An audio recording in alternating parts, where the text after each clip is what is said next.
Aborder le second sujet, eh bien je le disais tantôt, une nouvelle étape franchie dans les dossiers des anciens dignitaires, les dossiers pendant devant la CRIEF. Je reviens à vous, Emmanuel, sans doute après cette audience, Dr Kassory Fofana pourrait connaître les griefs portés contre lui, parce que c'est la question était sur toutes les lèvres. On se demandait, mais pourquoi détenir ces anciens dirigeants alors qu'on ne sait pas de quoi est-ce qu'on leur reproche?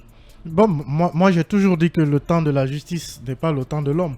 On ne peut pas peut-être s'attendre à quelque chose tout de suite de la part de la justice quand on veut. Mais ça avait pris un peu de temps. C'est vrai, il faut toujours porter en tout cas une attention particulière sur la célérité dans le traitement des dossiers. Mais c'était quand même aussi assez banalisant d'estimer que la CRIEF n'avait rien contre des personnes qu'elle a arrêtées et qu'elle a mis mais pour l'instant on ne sait pas parce que oui, on ne sait on pas. ne le sait pas. En ce moment c'est une audience, on ne sait pas, c'est après peut-être cette audience qu'on saura. Voilà, en tout cas l'audience elle dure depuis longtemps. Elle dure depuis longtemps et je ne sais pas si c'est autour d'un verre de thé ou d'un verre de café qu'on peut passer toute la journée à parler de rien.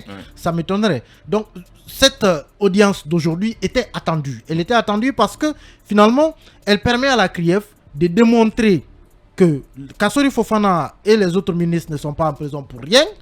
Donc, de prouver en même temps à Kassory et à ses avocats qu'il y a du contenu dans le dossier. Sinon, aussi, ça permet aux avocats de Kassory de se rassurer, s'assurer, en tout cas de se conforter dans l'idée comme quoi le dossier est vide. Et surtout l'opinion, également. Tout cela, quelle que soit aujourd'hui l'issue que la journée va prendre ou que les jours à venir vont prendre, ce qui est sûr, l'opinion saura, à partir de maintenant, si le dossier est vide ou s'il contient quelque chose. Toujours est-il que moi, je reste sur ma faim de continuer à penser qu'une juridiction peut détenir des gens, les placer sous mandat de dépôt sur des dossiers qui sont absolument vides. Je reste assez dubitatif là-dessus. Je pense que ce n'est pas forcément un dossier totalement vide comme on essaie de le faire croire, mais cette audience, elle devait avoir lieu. Elle devait avoir lieu parce qu'elle permet non seulement de rassurer l'opinion, mais elle permet aussi à la CRIEF de montrer à tous qu'en réalité, elle n'est pas dans une chasse aux sorcières et que le contenu du dossier puisse être enfin révélé pour que chacun puisse se faire sa lecture de cette procédure judiciaire. Bien, Mamadou Boyi, peut-on dire qu'il était temps que la CRIEF franchisse une nouvelle étape, parce que après l'inculpation de ces hauts dignitaires, on passe à présent à cette haute audience qui va sans doute déterminer de quoi est-ce qu'on reproche à ces anciens dignitaires. Évidemment, vous savez, on ne peut pas sortir sous la pluie et se dire qu'on ne va pas être mouillé. Voilà, je pense qu'aujourd'hui, la CRIEF doit accélérer les pas dans ce dossier, puisque vous le savez, la mise en place de la CRIEF découle d'un constat, celui que dans les gestions antérieures, il y a eu beaucoup de détournements, de crimes économiques dont on reproche aujourd'hui à Kassory et consorts. Vous le savez, dans le passé, il y avait beaucoup de détournements, beaucoup de blanchiment d'argent dans le pays et c'était évalué à des milliards de francs guinéens. Et quand vous prenez ces milliards de francs guinéens, c'est tiré de deux côtés. Soit à partir des recettes budgétaires de l'État, à partir des recettes publiques de l'État, ou tout simplement dans le budget national de développement. Pour cette année, l'exercice budgétaire 2022, par exemple, vous avez une fourchette de, si mes souvenirs me sont fidèles, à peu près 10 000 milliards de francs guinéens comme budget d'investissement, que l'État, en tout cas, ce sont les propres ressources de l'État pour faire face à la demande sociale. Et justement, beaucoup d'argent était détourné sous les régimes passés par des cadres qui ont aujourd'hui l'obligation de rendre compte. C'est ce qu'on appelle le principe de reddition des comptes. Donc, j'estime que la création de la CRIEF, c'est une bonne chose, mais il faut aujourd'hui se questionner véritablement sur la méthode de la CRIEF. Je pense qu'aujourd'hui, depuis... Est-ce que la méthode fait défaut? Est-ce que ce n'est pas les gens, les citoyens, les observateurs qui sont un peu pressés? Je pense que la procédure judiciaire, elle n'est pas aussi rapide. On ne peut pas indéfiniment reprocher à des personnes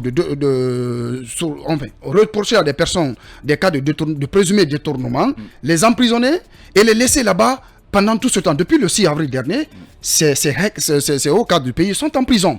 Je ne dis pas qu'ils sont blancs comme neige ou pas. Il appartient à la justice de déterminer leur culpabilité ou pas par rapport aux charges articulées contre eux, par rapport aux charges qui pèsent contre eux. Mais j'estime que la CRIEF doit accélérer les choses.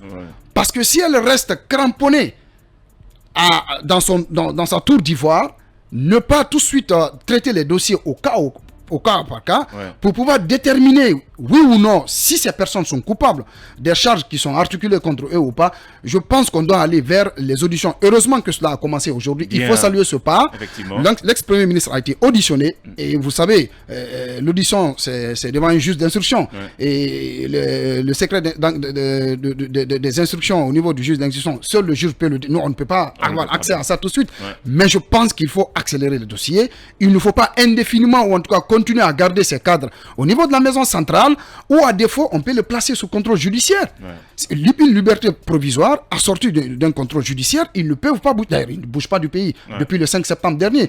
Mais continuer à les garder là, ne pas accélérer la procédure, puisque sous l'ancien régime, c'est une pratique qu'on a longuement dénoncée. Je pense qu'aujourd'hui, la CRIEF est à la croisée des chemins. La CRIEF doit montrer, rassurer les justiciables de ce pays en traitant ce dossier avec une certaine sérénité, avec une certaine assurance vis-à-vis du peuple guinéen, pour dire que c'est une CRIEF qui est là, qui n'est pas à la solde du pouvoir juste pour inquiéter des hommes politiques, puisque tous qui sont là-bas, par endroit, on dit que ce sont des personnes potentiellement présidentielles qui peuvent se présenter pour l'élection présidentielle, mais l'un dans l'autre, la CRIEF doit faire preuve de sérénité, doit faire preuve de responsabilité vis-à-vis de la mission dévolue en elle. Bien, alors Emmanuel, peut-être ça va un peu calmer le parti au pouvoir qui aujourd'hui réclame la libération de ces pères qui sont aujourd'hui détenus en prison, parce que j'ai comme l'impression, là je me dis qu'il y a une avancée et il faut attendre que cela termine, ça peut sans doute les calmer. Je pense que il faut comprendre les positions du RPG en fonction des circonstances. Au début, le RPG avait été clair. Il n'avait pas exigé la libération de ces cadres. Il avait exigé que les procédures judiciaires soient impartiales. Donc, au début, c'était cela en fait. Que la procédure soit accélérée, mais qu'elle soit aussi impartiale. C'est ce que le RPG avait demandé au départ. Maintenant que ça traînait, on ne connaissait pas le contenu du dossier.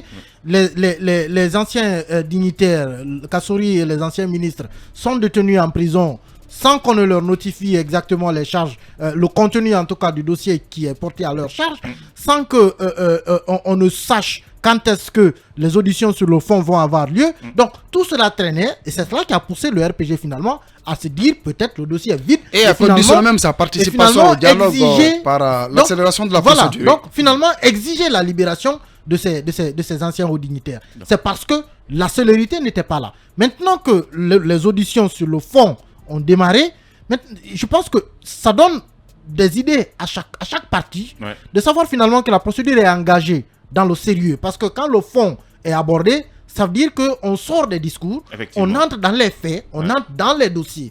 Et ça va, je pense, de mon point de vue en tout cas, permettre aux avocats et même aux partisans du RPG aussi de se calmer et de voir finalement l'orientation que les dossiers vont prendre. Parce qu'à partir du moment où on aborde le fond, on ne va plus s'arrêter. Et quand on aborde le fond, ce sera pour déterminer si oui ou non quelqu'un est coupable de quelque chose. Effectivement, voilà tout ce qu'on pouvait dire sur ces deux sujets. À la une, si vous nous écoutez sur la 95.3, nous sommes toujours dans Talk Politique et on poursuit cette émission avec notre invité à bâton rompu.